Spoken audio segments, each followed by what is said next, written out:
Welcome to class 10 Hindi. Toota Pahiya എന്ന കവിതയെ ആസ്പദമാക്കിയുള്ള ചില ചോദ്യങ്ങളാണ്. Examination oriented questions. ഈ ടേമിലെ എക്സാമിനേഷന് വേണ്ടി തയ്യാറാവുന്ന കുട്ടികൾക്ക് വേണ്ടി ചില തിരഞ്ഞെടുത്ത ചോദ്യങ്ങളാണ്. നോക്കുക. ഇതിനകത്ത് ടൂട്ടാ പഹിയ കവിത की पंक्तियाँ पढ़ें और प्रश्नों के उत्तर लिखें അങ്ങനൊരു ചോദ്യം ഉണ്ടാവാറുണ്ട്. ഇതിനകത്ത് ലാസ്റ്റ് ലൈൻ നോക്കൂ. ഇതിഹാസവും की सामूहिक गति सहसा छूटी पड़ जाने पर क्या जाने सच्चाई टूटे हुए पहियों का ആശ്രയിലേ എന്നൊരു ഭാഗമുണ്ട്. ഈ അല്ലേ ആശയവാലി പങ്ക്തി കവിതാസെ ചുൻകർ ലിഖിയ എന്നാണ് ചോദ്യം. അതായത് സത്യക പക്ഷ് ടൂട്ടേ ഹുയെ पहियों का सहारा ले सकता है എന്ന ആശയം വരുന്ന വരി തിരഞ്ഞെടുത്തെഴുതണം. സത്യക പക്ഷ് ടൂട്ടേ ഹുയെ पहियों का सहारा ले सकता है. സഹാര ലേ സക്താ എന്ന് പറഞ്ഞാൽ സഹായം തേടുന്നു, സഹായമെടുക്കാൻ കഴിയുന്നു. അതിൻ്റെ ഉത്തരം ഇതാണ്. സച്ചായി ടൂട്ടേ ഹുയെ पहियों का ആശ്രയിലേ. കണ്ടോ? ഇതിനർത്ഥം എന്താ? അത് വന്നിരിക്കുന്നത് സത്യക പക്ഷ് ടൂട്ടേ ഹുയെ पहियों का सहारा ले सकता है എന്ന് പറയുമ്പോൾ അത് ആശ്രയ ലേ സക്താ ഹെ എന്നർത്ഥം. അപ്പോൾ നമുക്ക് എഴുതേണ്ട ലൈൻ ഇതാണ്. ഈ ആശയത്തിലുള്ള വരി ഇതാണ്. ഇനി ഈ വരിയെ സംബന്ധിച്ചുള്ള ഉപയുക്ത പങ്ക്തിയോം ക വിശ്ലേഷൺ കർക്ക് ആശയ ലിഖേ. ഈ തന്നിരിക്കുന്ന വരികൾ വിശകലനം ചെയ്ത് ആശയം എഴുതാൻ പറഞ്ഞിട്ടുണ്ട്. അപ്പോൾ ആദ്യം നമ്മൾ ധാര എഴുതിയെന്നൊക്കെ പറയണം. ടൂട്ടാ പഹിയ ധർമ്മവീർ ഭാരതി ക കവിത ഹേ. ഇസ്മേം ടൂട്ടാ പഹിയ കഹ്താ ഹ കി. എന്താണ് പറയുന്നത്? എന്താണ്? മുച്ചേ ഫേങ്കോ മത്, എന്നെ എറിഞ്ഞു കളയരുത് എന്ന് പറയുന്നു അല്ലേ. ഉചിത സമയപ്പർ വ കാമായേക, ഉചിതമായ സമയത്ത് അതിന് ഉപയോഗം വരും. ഇതിഹാസോം കി സാമൂഹിക ഗതി छूटी पड़ जाने पर सच्चाई को मानव मूल्य रूपी टूटे पहिए का आश्रय लेना पड़ता है. जीवन मूल्य रूपी हथियार से अधर्म के विरुद्ध लड़ने का आह्वान है कविता. ജീവൻ മൂല്യരൂപി ഹഥിയാർ സെ അധർമ്മക്കെ വിരുദ്ധ, അധർമ്മത്തിന് വിരുദ്ധമായിട്ട് യുദ്ധം ചെയ്യണം എന്ന് നമ്മളെ ആഹ്വാനം ചെയ്യുന്ന കവിതയാണ് നമുക്ക് കാണാൻ സാധിക്കും. ഞാൻ പറഞ്ഞ കാര്യങ്ങൾ നോട്ട് ചെയ്ത് വെക്കണം. പ്രധാനപ്പെട്ട പോയിന്റ്സ് നോട്ട് ചെയ്ത് വെച്ച് പഠിക്കും. എളുപ്പത്തിൽ പഠിക്കാൻ പറ്റും. ആദ്യം ധർമ്മവീർ ഭാരതിയുടെ കവിതയാണ്. ഇതിൽ ടൂട്ടാ പഹിയ പറയുന്നത് പറഞ്ഞാൽ എന്താണ്? മുച്ചേ ഫേങ്കോ മത്ത്. ഇത് ആദ്യം ഭാഗത്തുണ്ട്. എന്നെ ഒരിക്കലും എറിഞ്ഞു കളയരുത് അല്ലേ.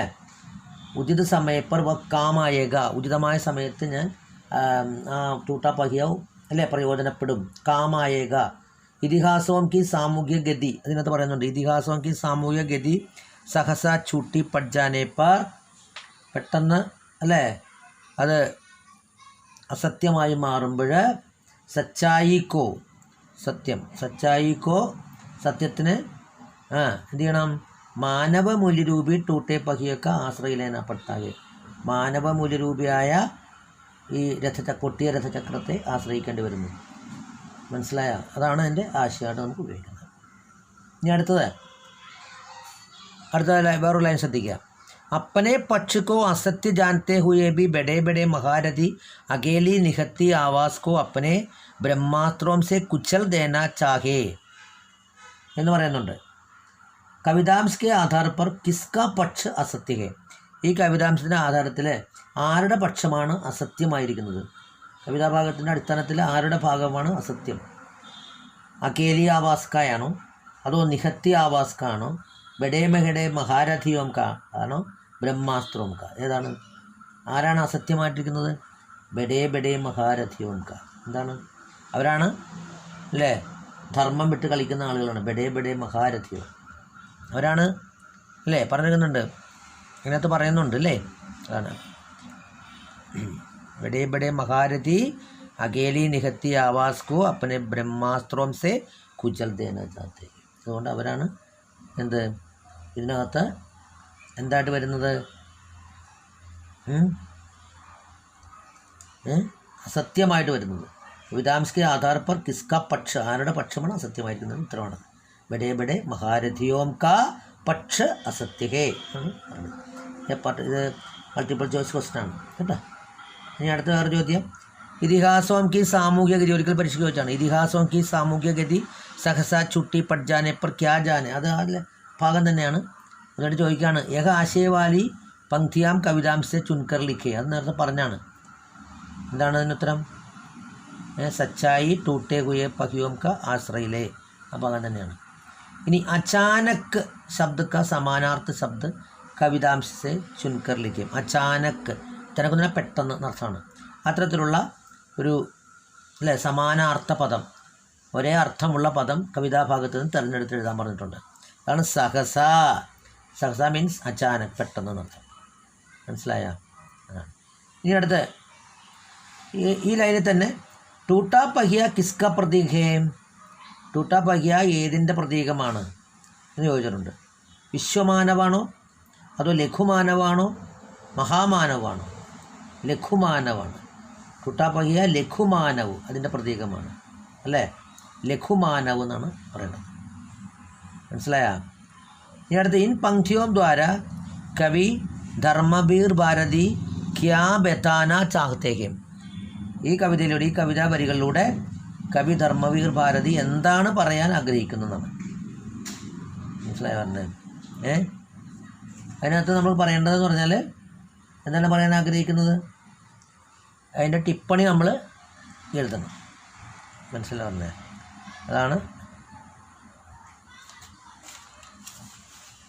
പ്രധാനപ്പെട്ട കാര്യം, അതാണ്. അപ്പോൾ അതിൻ്റെ ആൻസർ നമുക്ക് എഴുതാൻ കഴിയണം. ഈ പറഞ്ഞ കാര്യങ്ങളെ ആധാരമാക്കിയിട്ട് നിങ്ങൾക്ക് എഴുതാവുന്നതേ ഉള്ളത്. പറഞ്ഞ കാര്യങ്ങളെ ആധാരമാക്കി എഴുതാവുന്നതേ ഉള്ളൂ. പക്ഷെ എങ്കിൽ കൂടി ഞാനത് ഒന്ന് പറഞ്ഞേക്കാം. हिंदी के प्रमुख कवि धर्मवीर भारती की कविता के टूटा पहिया അതിനുശേഷം ചക്രവ്യൂഹ में फंसे अभिमन्यु पर सभी महारथी ले टूटे पड़े ले निशस्त्र अस्त्रങ്ങളൊന്നുമില്ലാതെ और अकेले अभिमन्यु की आवाज़ को महारथियों ने ब्रह्मास्त्रों से कुचल दिया. तब अभिमन्यु ने रथ के टूटे पहिए से उन ब्रह्मास्त्रों से लोहा लिया आक्रमिച്ചു. उन लोगों ने युद्ध की धार्मिकता भूलकर ऐसा किया था. യുദ്ധത്തിൻ്റെ ധാർമ്മികതയൊക്കെ ധർമ്മമൊക്കെ മറന്നിട്ടാണ് അവർ ഇപ്രകാരം ചെയ്തത്.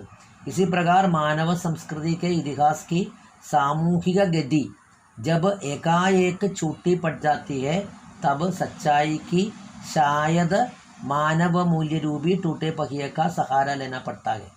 समाज में शोषण और असमत्व बढ़ते वक्त आम जनता को मानव मूल्यों का सहारा लेना पड़ता है.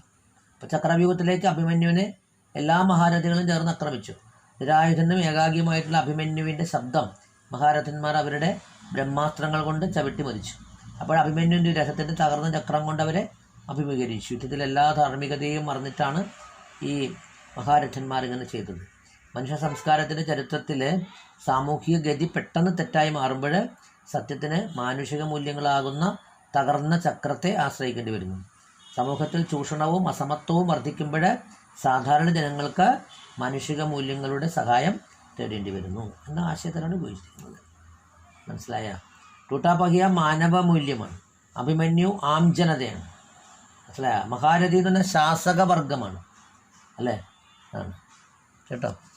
അപ്പോൾ അതൊക്കെ നമ്മൾ മനസ്സിലാക്കുന്നുണ്ട്. ഇനി कवि के मत में अक्षौहिणी सेना को कौन चुनौती देगा? ഇവിടെ അഭിപ്രായത്തിൽ അക്ഷൗഹിണി സേനയെ ആരാണ് വെല്ലുവിളിക്കുന്നത്? അക്ഷൗഹിണി സേനക്കോ അഭിമന്യു ചുനൗത്തി ദേഗ അവിടെ പറയുന്നുണ്ട്. അക്ഷൗഹിണി സേനക്കോ ചുനൗത്തി ദേത്താവോ ആരാ? ഇസ് ദുരൂഹ ചക്രവ്യൂഹമേം ആരാത്? कोई दुस्साहसी अभिमन्यु അതാണ് പറഞ്ഞിരിക്കുന്നത്. टूटा पहिया कविता में कवि किस शक्ति की ओर संकेत कर दे रहा है? ഇതിനകത്ത് ഏത് ശക്തിയെക്കുറിച്ചാണ് സൂചിപ്പിക്കുന്നത്? കിസ് ശക്തി की ओर संकेत कर रहा है. संकेत करना സൂചിപ്പിക്കുക. എന്താണ്? ശോഷകവർഗ असहाय व्यक्तियों का शोषण कर रहा है अले. ऐसी स्थिति में मानव मूल्य रूपी टूटा पहिया अभिमन्यु के टूटे रथचक्र के समान काम आएगा. टूटे पहिए को क्यों नहीं फेंकना चाहिए? എന്തുകൊണ്ടാണ് എറിഞ്ഞുകളയതെന്ന് പറയുന്നത്? शासकवर्ग अपने अधिकार के ब्रह्मास्त्र से निरायुध व्यक्तियों को कुचल देना चाहता है. ऐसी स्थिति में टूटा पहिया हमारा सहायक हो सकता है. इसलिए उसे नहीं फेंकना चाहिए എന്നാണ് പറയേണ്ടത്. മനസ്സിലാ പറഞ്ഞേ. अभिमन्यु दुस्साहसी എന്ന് പറയാൻ കാരണം എന്താ? इस पर अपना मत लिखे. अक्षौहिणी सेनाओं को चुनौती देकर अभिमन्यु चक्रव्यूह में कूद पड़ा. अले चक्रव्यूह भेदने की विद्या न जानकर उसके अंदर घुसना दुस्साहस ही है. ചക്രവ്യൂഹം ഭേദിക്കുന്നതിനുള്ള വിദ്യ അറിയാതെ അതിനാൽ അകത്തേക്ക് പ്രവേശിക്കുന്നത് ദുസ്സാഹസം തന്നെയാണ്. चक्रव्यूह भेदने की विद्या केवल उसका पिता अर्जुन ही जानता था. पिता के अभाव में अभिमन्यु को सचेत होकर चक्रव्यूह में कूद पड़ना चाहिए था. ऐसा न करने वाला अभिमन्यु दुस्साहसी ही था.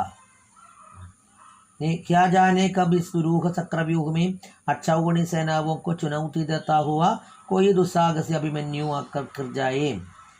ये पंक्तियाँ वर्तमान समय में कहाँ तक प्रासंगिक है? कुरुक्षेत्र युद्ध में महारथियों से रचित चक्रव्यूह को भेद कर अक्षौहिणी सेनाओं को चुनौती देता हुआ अभिमन्यु धीरता से लड़ा. उस वक्त सभी महारथी एक साथ उन पर टूट पड़े. तब रथ का टूटा पहिया की अकेले निहत्ते अभिमन्यु का हथियार बना. आधुनिक समाज में भी अधिकारी वर्ग आम लोगों का शोषण करते वक्त और अवसर मानवीय मूल्यों को हथियार बनाकर कुछ साहसी लोग उनके विरुद्ध आवाज उठाते हैं എന്നാണ് ഇതിനകത്ത് അർത്ഥമുള്ളത്. പിന്നെ സമാനാർത്ഥമുള്ള ശബ്ദം കവിതാഭാഗത്തിലുണ്ട്. छूट असत्य अले മഹാരഥി ശബ്ദക്ക് വിശേഷണ കവിതാംശം ലിഖേ. മഹാരഥിയുടെ മുമ്പിൽ ബെഡേ ബെഡേ എന്ന് കൊടുത്തിട്ടുണ്ട്. അതാണ് അതിനകത്തുള്ള വിശേഷണ ശബ്ദമായിട്ട് നമ്മൾ പറയുന്നത്. ഇനി കവിതാംശത്തിൻ്റെ ആസ്വാദന ടിപ്പണി കൂടി എഴുതി കഴിഞ്ഞാൽ നിങ്ങൾക്ക് ഈ പാഠഭാഗത്തിലെല്ലാം നിങ്ങൾക്ക് കിട്ടുന്നതാണ്. മനസ്സിലായി പറഞ്ഞത്. അതാണ് പ്രധാനമായിട്ട് പഠിക്കാനുള്ള ഭാഗമായിട്ട് നമുക്ക് പറയാനുള്ളത് കേട്ടോ. ടൂട്ടാ പയ്യ കിസ്ക പ്രതീകെ ലഘുമാനവ് അല്ലേ? ലഘുമാനവ് എന്നാണ് ഇതിന് പറയുന്നത് അല്ലേ? അച്ചാനക് എന്ന് പറയുന്നത് എന്താണ്? സഹസ. ഒരു പിരിയാണ് വീണ്ടും നോക്കുന്നത് അല്ലേ? കാര്യങ്ങൾ ശ്രദ്ധിക്കുക കേട്ടോ. ഇത്രയും ഭാഗങ്ങൾ ശ്രദ്ധിച്ച് പഠിക്കുക.